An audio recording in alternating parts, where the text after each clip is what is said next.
ఓం నమ శివాయ. అరహర మహాదేవ శంభో శంకర. మీ అందరికీ మన నాయాత్ర ఛానల్కు హృదయపూర్వకముగా స్వాగతం పలుకుతూ ఉన్నాను. మన తెలంగాణ నేలపై అడుగడుగున చరిత్ర కనిపిస్తుంది. ప్రతి రాతిలో ఒక కథ ఉంటుంది.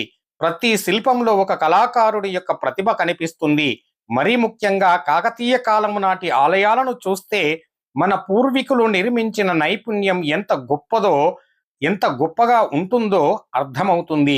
ఈరోజు మన ప్రయాణం ఇలాంటి అద్భుతమైన చరిత్రక మరియు ఆధ్యాత్మిక క్షేత్రానికి. అదే హనుమకొండలో ఉన్న 1000 స్తంభాల గుడి. ఈ ఆలయాన్ని రుద్రేశ్వర స్వామి ఆలయంగా కూడా పిలుస్తారు. వందల సంవత్సరాల చరిత్ర తనలో దాచుకున్న ఈ ఆలయం కాకతీయ శిల్పాకలకు ఒక అద్భుతమైన నిదర్శనం. ఈ ఆలయం గురించి మనలో చాలా మందికి తెలుసు. కానీ ఆలయం వెనుక ఉన్న చరిత్ర ఏమిటి? కాకతీయుల కాలములో ఈ యొక్క ఆలయం ఎందుకు నిర్మించారు? ఈ ఆలయానికి 1000 స్తంభాల గుడి అనే పేరు ఎందుకు వచ్చింది? ఇక్కడ కనిపించే భారీ నంది ప్రత్యేకత ఏమిటి? ఆలయంలోని శిల్పాలలో దాగి ఉన్న విశేషాలు ఏమిటి? ఇలాంటి విషయాలు ఈరోజు మనం యాత్రలో తెలుసుకుందాం. కాబట్టి వీడియోను చివరి వరకు తప్పనిసరిగా చూడండి. మన యాత్రను ఇప్పుడు ప్రారంభిద్దాం.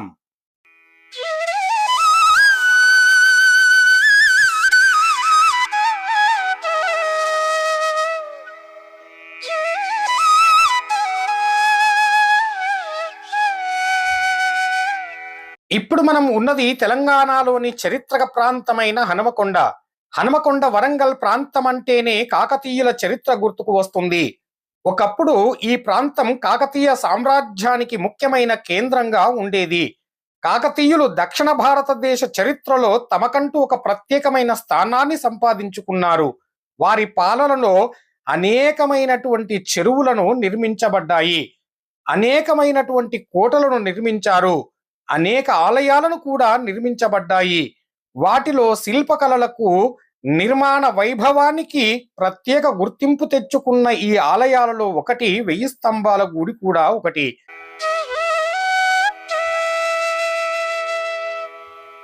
హనుమకొండ ప్రాంతానికి మనం అడుగు పెడుతుంటే ఆధునిక నగరం మనకు కనిపిస్తుంది. కానీ ఆధునిక మధ్యలో ఒక 100 సంవత్సరాల క్రితం నిర్మించిన ఒక అద్భుతమైన కట్టడం మనకు దర్శనమిస్తుంది. అది 1000 స్తంభాల గుడి. ఇక్కడికి వచ్చిన ప్రతి ఒక్కరూ ముందుగా ఈ ఆలయాన్ని నిర్మాణం చూసి ఆశ్చర్యపోతారు. ఎందుకంటే రాతితో ఇంత అద్భుతమైన నిర్మాణాన్ని అప్పటి కాలములో ఎలా నిర్మించగలిగారు అనే ప్రశ్న మన మనసులో కలుగుతూ ఉంది. అందుకే ఈ ఆలయం కేవలం ఒక దేవాలయం మాత్రమే కాదు, ఇది మన చరిత్రకు ఒక సజీవ సాక్ష్యం. మన పూర్వీకుల కళా నైపుణ్యానికి నిదర్శనం.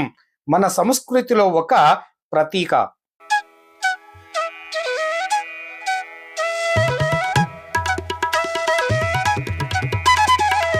ఇప్పుడు మనం కొంచెం చరిత్రలోకి వెళదాం. కాకతీయ పాలనలో తెలంగాణ చరిత్రలో ఒక ముఖ్యమైన అధ్యాయము. కాకతీయుల కాలములో కళలు, సాహిత్యాలు, శిల్పకళలు, వాస్తుశిల్ప ఎంతో అభివృద్ధి చెందాయి. ప్రత్యేకంగా ఆలయ నిర్మాణములలో కాకతీయులు తమదైన శైలిలో అభివృద్ధి చేశారు. వారు ఆలయాలలో రాతి స్తంభాలు, అద్భుతమైన శిల్పాలు, అందమైన మంటపాలు, అలంకరణలతో కూడిన ద్వారాలు ప్రత్యేకంగా కనిపిస్తాయి. ఈ నిర్మాణ సాంప్రదాయానికి 1000 స్తంభాల గుడి ఒక గొప్ప ఉదాహరణ. ఈ ఆలయం కాకతీయ రాజు రుద్రదేవుని కాలములో నిర్మించినట్లు చరిత్ర ఆధారాలు చెబుతాయి. ఆ కాలములో హనుమకొండ కాకతీయుల ప్రధాన కేంద్రంలో ఒకటి. రాజులు తమ రాజ్యములోని ఆధ్యాత్మిక మరియు సాంప్రదాయక సాంస్కృతిక ప్రాధాన్యతను పెంచేందుకు ఆలయాలను నిర్మించారు. ఆలయాలు కేవలం పూజా స్థలాలు మాత్రమే కాదు, అవి విద్య, కళలు, సంగీతము, నృత్య మరియు సామాజిక జీవనానికి కూడా కేంద్రాలుగా ఉండేవి. అందుకే కాకతీయుల కాలం నాటి ఆలయాలను పరిశీలిస్తే మనకు కేవలం దేవుని దర్శనం మాత్రమే కాదు, ఆ కాలం నాటి సమాజ జీవనం కూడా కనిపిస్తుంది. 1000 స్తంభాల గుడి కూడా అలాంటి చరిత్రక ప్రాధాన్యత కలిగిన ఆలయం.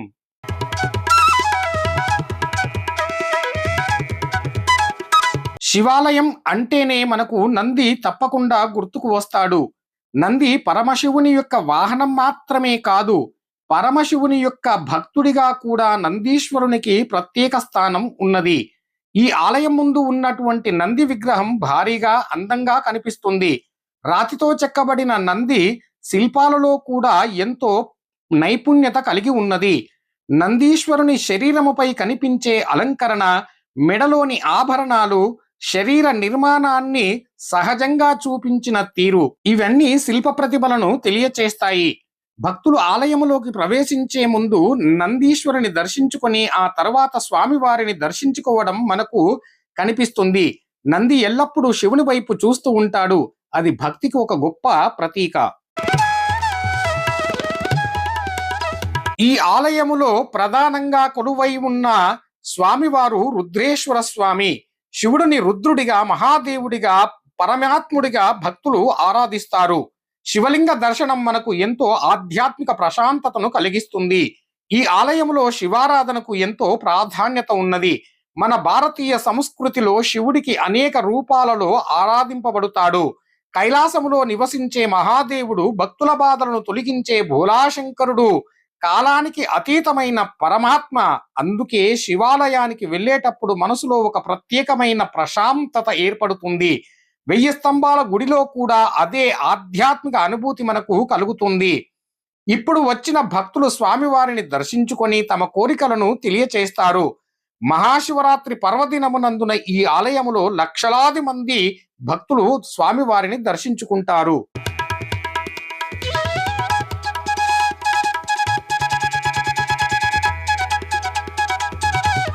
ఇప్పుడు మనం ఆలయ నిర్మాణాన్ని ఒకటొక్కటిగా గమనిద్దాం. 1000 స్తంభాల గుడి పేరు వినగానే మనకు ముందుగా గుర్తుకు వచ్చేది స్తంభాలు. ఆలయంలోని స్తంభాలు కేవలం నిర్మాణానికి ఆధారంగా ఉండే రాళ్ళు కావు. ప్రతి స్తంభం ఒక శిల్పకళ నైపుణ్యాన్ని చూపిస్తుంది. రాతిని చెక్కి ఇంత సున్నితమైన ఆకృతులను సృష్టించడం నిజంగా అద్భుతమే కదా. అప్పటి కాలములో ఆధునిక యంత్రాలు లేవు, కానీ శిల్పులు తమ చేతి పనితనముతో రాతికి ప్రాణం పోశారు. స్తంభాలపై కనిపించే అలంకరణ, పుష్ప ఆకృతులు, జామలీతీయ నమూనాలు, దేవతా రూపాలు, జంతువుల ఆకృతులు ఇవన్నీ అప్పటి శిల్పకళ ప్రతిభను తెలియచేస్తాయి. ఆలయములోని మంటపములోకి వెళ్ళినప్పుడు అక్కడ నిర్మాణం మనల్ని ఎంతో ఆకట్టుకుంటుంది. రాతి స్తంభాలు ఒకదానితో ఒకటి సమన్వయంగా ఉండే విధంగా నిర్మించబడ్డాయి. పైకప్పులోని రాతి అలంకరణ కూడా ప్రత్యేక ఆకర్షణగా ఉంటుంది. ఒక్కసారి మనం పైకి చూసినా, ఒకసారి స్తంభం వైపు చూసినా, మరొకసారి నేలపై ఉన్న రాతి నిర్మాణాన్ని చూసినా ప్రతి చోట కళ కనిపిస్తుంది. అందుకే ఈ ఆలయాన్ని చూసినప్పుడు మనకు ఒక విషయం స్పష్టంగా అర్థమవుతుంది. కాకతీయుల కాలములో శిల్పకళ ఎంత ఉన్నత స్థానం ఉన్నదో ఈ ఆలయం మనకు చెబుతుంది.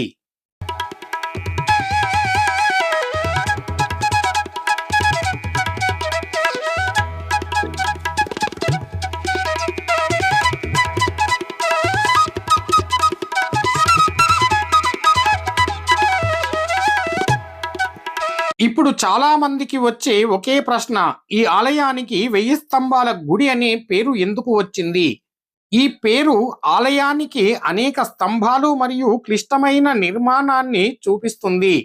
ఆలయ సముదాయములో కనిపించే అనేక రాతి స్తంభాలు ఈ ఆలయానికి ప్రత్యేకమైన గుర్తింపును తీసుకుని వచ్చాయి. అందుకే ప్రజలు ఇది 1000 స్తంభాల గుడి అనే పేరుతో ప్రసిద్ధి చెందినది. కానీ ఈ పేరుకు కేవలం స్తంభాల సంఖ్య మాత్రమే చూడకూడదు. ఇది కాకతీయుల నిర్మాణ వైభవములోని ఒకటిగా గుర్తింపు పొంది ఉన్నది. ఒకే నిర్మాణములో ఇన్ని స్తంభాలు, అందులో ప్రతి స్తంభానికి ప్రత్యేకమైన ఆకృతి, ప్రతి చోట శిల్పాలు. నిజంగా ఈ అద్భుతమైన నిర్మాణం సాంప్రదాయాలలో ఒకటే కదా. ఈ ఆలయానికి వచ్చినటువంటి కొంతమంది భక్తులు వారి అనుభవాలను వారిని అడిగి వారి మాటల్లోనే తెలుసుకుందాం. ఓకే నాన్న, నమస్కారము. నమస్కారం. మీ పేరు, మీరు ఎక్కడి నుంచి వచ్చారు, ఈ ఆలయానికి మీరు దర్శించుకోవడం వలన మీకు కలిగిన సంతోషం ఎలాంటిదో కాస్త మీ వివరిస్తారని మనస్ఫూర్తిగా కోరుకుంటున్నాను. నమస్కారం, నా పేరు సాయి. నేను గోదరికల్ నుంచి వచ్చాను. ఇదంతా మా ఫ్యామిలీ, వీళ్ళందరూ మా ఫ్యామిలీ మెంబర్స్. ఇక్కడికి రావడం ఫస్ట్ టైం, ఇది ఎప్పుడు రాలేదు. చాలా బాగుంది, చాలా అద్భుతమైనటువంటి శిల్పకళ. వీళ్ళ ఆలయానికి ఎవరైనా వచ్చి దర్శనం చేసుకోవచ్చు. చాలా బాగుంది ఈ ఆలయం. ఇది 1000 స్తంభాల గుడి. మాకు చాలా ఆనందంగా ఉంది ఇక్కడికి రావడం. ఇది కాకతీయుల నాటి గుడి. ఈ శిల్పకళ ఒక్కసారి దీన్ని చూడండి ఎలా చెక్కారో. అసలు ఏ అడ్వాన్స్ మిషన్స్ లేకుండా అప్పటి కాలంలో ఎలా చెక్కారో చూడండి.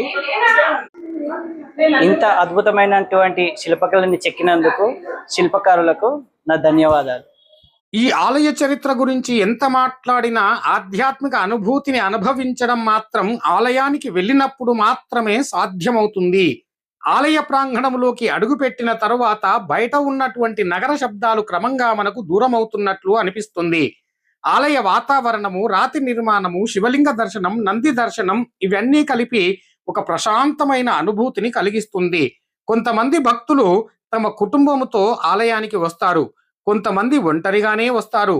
కొంతమంది భక్తులు తన చరిత్రను ఆకట్టుకునేటందుకు చూడడానికే వస్తారు. కానీ ఎవరు ఏ కారణంగా వచ్చినా ఈ ఆలయాన్ని చూసిన తర్వాత ఒక విషయం మాత్రం తప్పకుండా అనిపిస్తుంది, అది మన వారసత్వ సంపద అని.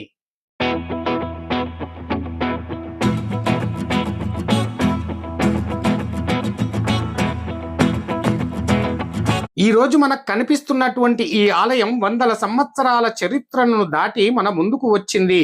ఎన్నో తరాలు మారాయి, ఎన్నో రాజ్యాలు వచ్చాయి, మరెన్నో రాజకీయ మార్పులు జరిగాయి. కానీ ఈ ఆలయం మాత్రం చరిత్రకు సాక్షాత్తు నిలువెత్తు సాక్షిగా నిలిచింది. అందుకే ఇలాంటి ప్రదేశాలను సందర్శించేటప్పుడు మనం కొన్ని విషయాలను గుర్తుపెట్టుకోవాలి.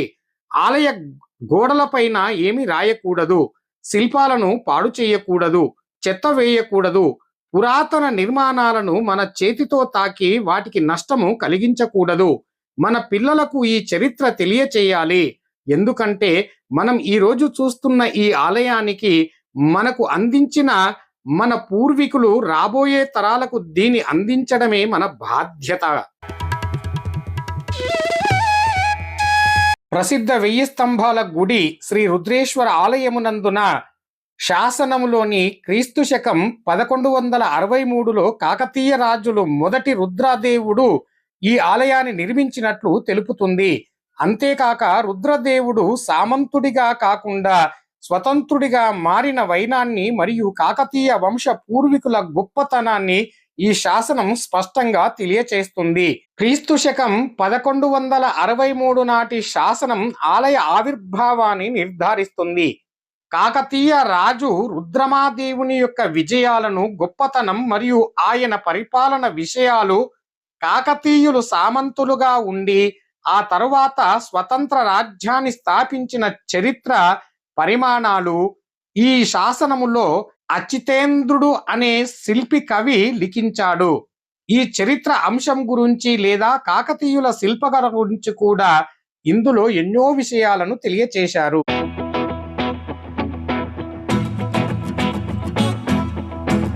ప్రసిద్ధ ఈ ఆలయం పురావస్తు శాఖ ఆధీనంలో ఉన్నప్పటికీ ప్రధాన దైవమైన రుద్రేశ్వరునికి ఆగమశాస్త్ర ప్రకారంగా అర్చనా పూజా కార్యక్రమంలో నిర్వహిస్తారు. ఇది త్రికుటాలయం. శివుడు, విష్ణువు, సూర్య భగవానుడు ఇక్కడ ప్రధానమైనటువంటి దైవాలు. ఉదయం నుండి సాయంత్రం వరకు వేదమంత్రోచ్చారణ నడుమ పూజలు జరుగుతాయి.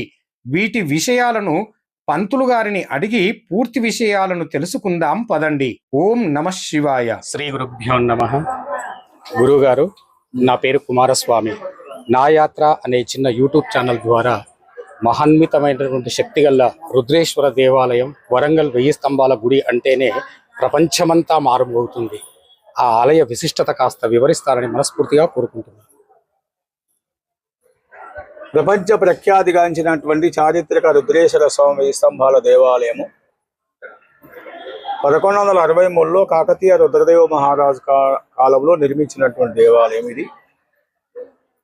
మొదటి ప్రోల రాజు, రెండవ ప్రోల రాజు, తర్వాత ప్రతాపరుద్రుడు, రుద్రామాదేవి లాంటి రాజులందరూ కూడా 7 రాజులు ఈ యొక్క కాకతీయ సామ్రాజ్యంలో వాళ్ళు పరిపాలించినటువంటి సందర్భం. ఆ సందర్భంలో ఇక్కడ సిద్ధేశ్వర దేవాలయం అని చూడుంటాడు. అక్కడ వాళ్ళ రాజధానికి ఫస్ట్ రాజధానిగా అక్కడ ఏర్పాటు చేసుకొని తర్వాత జనాభా విస్తరణ తర్వాత వరంగల్ కోటకు పోవడం జరిగింది. 1163లో ఈ దేవాలయ నిర్మాణం ఫస్ట్ కాకతీయులు నిర్మించిన దేవాలయం ఇది. ఈ దేవాలయ వేస్తంభాల దేవాలయం లోపల ఇక్కడ ముఖ్యంగా శివుడు త్రికుటాలయంగా నామకరణం చేయడం జరిగింది. శివుడు, రుద్రేశ్వరుడు, విష్ణు ఆలయం, సూర్య ఆలయం. ఈ 2-3 విగ్రహాలు పెట్టిన తర్వాత కొంతకాలానికి కాకతీయులు పరిపాలిస్తున్న సందర్భం లోపల రాజుల పోరాటంలో, ఆధిపత్య పోరాటం లోపల ఢిల్లీ సుల్తాన్ అయినటువంటి అల్లావుద్దీన్ ఖిల్జీ, ఇక్కడ మతానికి సంబంధించిన విషయం కాదు, ఇక్కడ రాజుల పోరాటం, ఆధిపత్య పోరాటమే తప్పితే మతపరమైనటువంటి అది లేదు. కాబట్టి ఆ సందర్భంలో వాళ్ళు ప్రతాపరుద్రుని ఇక్కడ బందీగా పట్టుకపోతూ వారు రహస్య మార్గంగా వరంగల్ కోట నుండి రహస్య మార్గంగా వచ్చి పూజలు చేసుకునేవారు. తర్వాత విష్ణు ఆలయము, సూర్య విగ్రహాలు, ఈ 2 విగ్రహాలు కూడా పంచలోహ విగ్రహాలు ఉండేది. మాలికాఫత్ దండయాత్ర లోపల అల్లావుద్దీన్ ఖిల్జీ టైంన మన కాకతీయుల సామ్రాజ్యంపై దాడికి వచ్చిన సందర్భంలో ఆ 2 విగ్రహాలు కూడా ఎత్తుకపోవడం జరిగింది. తర్వాత బ్రిటిష్ కాలంలో 157 సంవత్సరాల క్రితము బ్రిటిష్ కాలం లోపల కేంద్ర పురావస్తు శాఖ స్వాధీనం చేసుకున్నది ఈ దేవాలయం. తీసుకున్న తర్వాత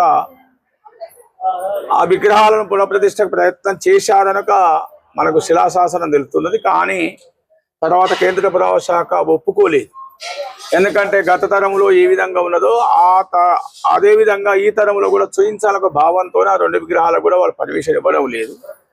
తర్వాత ఇక్కడ హరిహర భేదాలు అనేది లేకుండా దేవాలయ నిర్మాణం చేశారు. ఇక్కడ ప్రపంచంలోపనే శివాలయాలకు ఎక్కడ కానీ శివుడికి ఎదురుగా నందీశ్వరుడు ఉంటాడు.